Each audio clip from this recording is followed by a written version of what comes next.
अस्सलाम वालेकुम, welcome to my channel Zishan splendid. तो फ्रेंड्स, आज की हम अपनी वीडियो में सी लैंग्वेज को देखेंगे और सी लैंग्वेज में फर्स्ट प्रोग्राम लिखना देखेंगे। तो सिंपली हम स्टार्ट करते हैं। ये मैंने ऑनलाइन सी कंपाइलर खोला हुआ है। आप कोई भी कंपाइलर यूज़ कर सकते हैं, डेव सी यूज़ कर सकते हैं, विजुअल स्टूडियो यूज़ कर सकते हैं। ऑनलाइन सी कंपाइलर कैसे खुलेगा मैं आपको दिखा देता हूँ। आपने सिंपली गूगल पे जाना है, यहाँ ऑनलाइन सी कंपाइलर सर्च करना है और सबसे पहले ही ऑनलाइन सी कंपाइलर आपके पास आ जाएगा। तो आपने सिंपली अपने ऑनलाइन सी कंपाइलर को खोल लेना है और उसके बाद अपनी प्रोग्रामिंग स्टार्ट कर देनी। तो फ्रेंड्स, स्टार्ट करते हैं अपना आज का फर्स्ट लेक्चर। तो मैं ये जो पहले से इसकी प्रोग्रामिंग आ जाती है लिखी हुई, तो मैं इसको ख़त्म कर देता हूँ और सिंपली आपको बताता हूँ कि आपने कैसे लिखनी है। तो सबसे पहले आपने कुछ लाइब्रेरीज ऐड करवानी होती है। लाइब्रेरीज हम लोग क्यों ऐड करवाते हैं? लाइब्रेरीज इसलिए ऐड करवाते हैं कि काफ़ी सारे बिल्ट इन फंक्शन होते हैं उस प्रोग्राम में, जो कि हम लाइब्रेरी ऐड करवाने से वो सारे फंक्शन उसमें कॉल हो जाते हैं। तो हम इसमें सिंपली एक लाइब्रेरी लिखेंगे, हैश इंक्लूड stdio.h। आपने सिंपली यही पैटर्न फॉलो करना है, इसी तरीके से लाइब्रेरी लिखी जाती है। उसके बाद अगर तो आपने डेव सी यूज़ कर रहे हैं और विजुअल स्टूडियो यूज़ कर रहे हैं, तो उसके लिए आपको दूसरी एक लाइब्रेरी भी ऐड करवानी पड़ती है। वो होती है हैश इंक्लूड conio.h, conio.h। आपने स्पेलिंग का बहुत ख्याल रखना है। अगर आपने स्पेलिंग में कोई भी गलती की तो आपका प्रोग्राम रन नहीं होगा और आपके लिए मसला बनेगा और आप फिर उसके जो एरर है वही देखते रहेंगे। ये तो होगी हमारी लाइब्रेरी ऐड। मैं इस वाली लाइब्रेरी को ख़त्म कर देता हूँ। आप बोलेंगे तो कमेंट कर देते हैं, वरना तो हम लोग इसको बैक स्पेस से ख़त्म कर देते हैं। मैं ख़त्म कर देता हूँ क्योंकि ऑनलाइन कंपाइलर में इसकी नीड नहीं पड़ती। उसके बाद आपने क्या करना है, आपने सिंपली वॉइड मेन या इंट मेन का फंक्शन डाल देना है। वॉइड मेन आपने डाल दिया। अब यहाँ से हमारा असल काम स्टार्ट होता है। ये हमने वॉइड मेन का फंक्शन डाला, उसके बाद हमने बड़े वाले ब्रैकेट डाल दिए। ठीक है, ये ब्रैकेट हमने यूज़ करने हैं मेन बॉडी। ये जो हमारे ब्रैकेट होते हैं ये हमारी मेन बॉडी होता है। इसी में हम जो काम करते हैं वो हमारा कंपाइल होकर या रन करके आप उसे आउटपुट स्क्रीन पर देख सकते हैं। तो मेन बॉडी के अंदर जितना काम होगा वही हमारा सारा आउटपुट में आएगा। उसके अलावा जितना भी काम होता है मेन बॉडी में, जो काम ना हो, ऊपर आप जितना काम करते रहें, यहाँ पर आप जो कुछ लिखते रहें, जितना काम करते रहें, जब तक वो मेन बॉडी में कॉल नहीं होगा उस वक्त तक आपका जो कंपाइलर है उसको कंपाइल करके रन नहीं कर सकता। तो हम मेन बॉडी में इसका एक और फंक्शन लिखते हैं, रिटर्न 0। डिफरेंट आप अगर कंपाइलर यूज़ करते हैं तो उसमें डिफरेंट यहाँ पर लिखे जाते हैं, किसी में KCS लिखते हैं हम लोग। तो हम ऑनलाइन कंपाइलर कर रहे हैं तो हमें ऑनलाइन कंपाइलर का ही पैटर्न फॉलो करना पड़ेगा। सी लैंग्वेज थोड़ी सी पुरानी लैंग्वेज है और सी लैंग्वेज जो उस वक्त होती थी उसमें और अब की लैंग्वेजेस में काफ़ी डिफरेंस आ चुका है, यानी C+, C#, उसके अलावा जावा वगैरह और पाइथन वगैरह की लैंग्वेज आ चुकी हैं।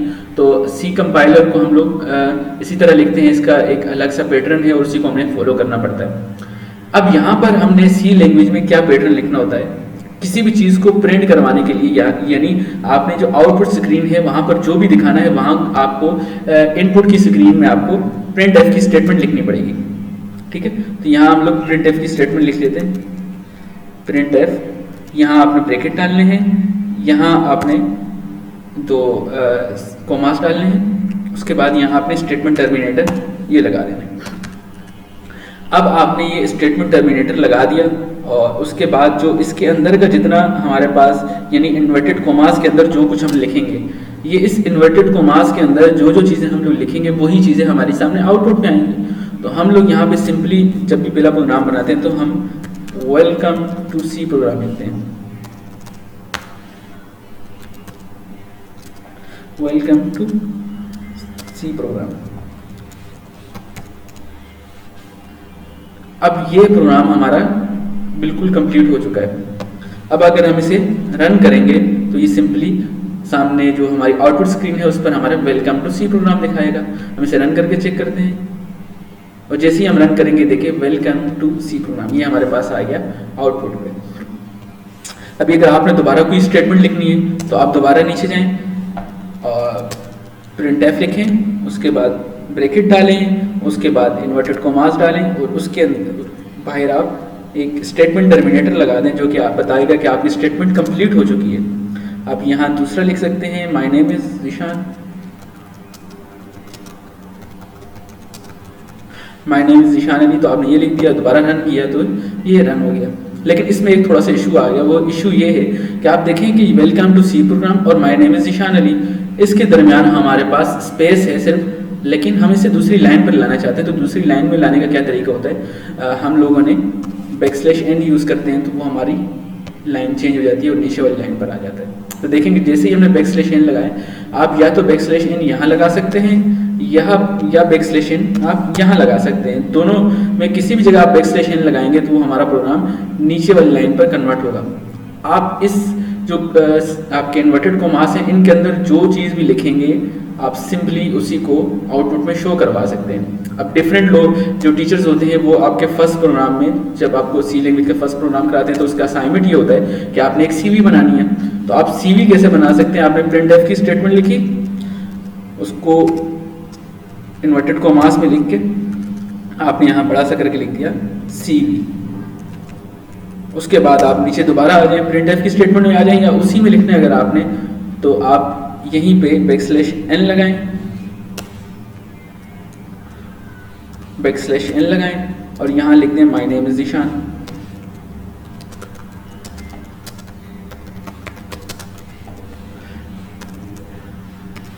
यहाँ दोबारा बैकस्लैश एन लगाएं और लिख दें माय एज इज 22। आप देखें अभी इसे अगर हम रन करते हैं, हम इस वाले जो पहले वाला लिखा था हम इसे डिलीट करते हैं, इसे खाली रन करते हैं जो एक ही लाइन में हमने लिखा है, तो आप देखें कि CV आ रहा है, यहाँ पर आपकी एज आ रही है, यहाँ पर आपका नेम आ रहा है। तो आप इसी तरीके से एक लाइन में भी सारी स्टेटमेंट्स लिख सकते हैं और आप अलग-अलग करके यानी प्रिंटफ की दोबारा स्टेटमेंट लगा लें और दोबारा आप इसके अंदर कुछ लिखना चाहें तो आप लिख सकते हैं आई हैव डन माय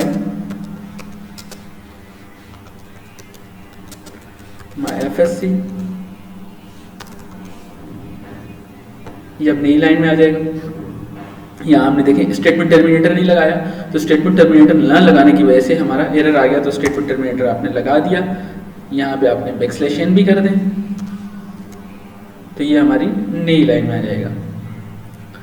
तो ये थी हमारी आज की फर्स्ट क्लास, जिसमें हमने देखा कि आप सिंपली किस तरीके से अपनी इंफॉर्मेशन या कोई भी चीज़ आप आउटपुट पे प्रिंट करवा सकते हैं, उसको कंपाइल कर सकते हैं।